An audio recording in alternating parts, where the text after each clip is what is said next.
Para dun sa mga may Rouser 135 na ayaw umandar, kagaya nito, meron tayong ginagawa dito mga bro.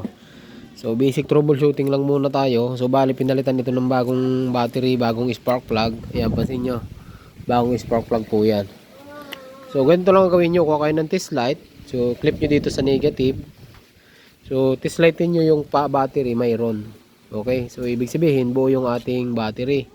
So ang gawin nyo, test lightin nyo tong ating flash relay. So meron dalawang wire dyan, isang orange saka isang brown. I-check nyo yung brown.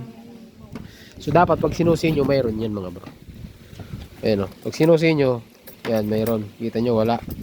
So lipat natin sa ibang body ground. Ayan. Ayan o, dito mayroon, dito wala. Ayan o, wala. So check natin dito sa kabila. Ayan, nawawalan talaga siya ng supply. Ayan.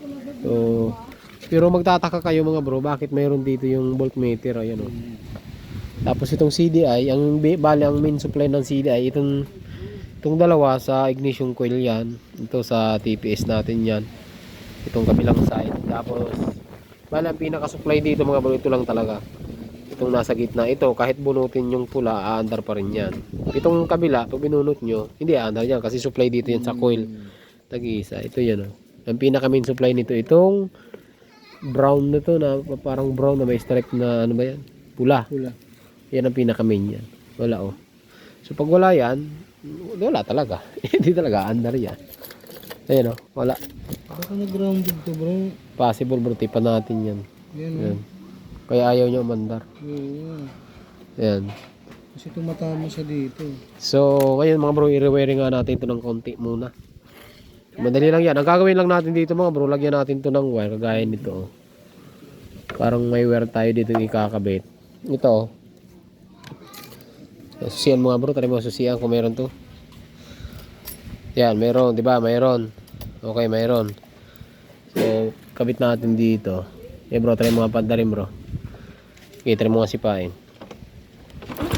So, bandar na. Oh, tanggalin ko to, tanggalin ko. Ayun, patay.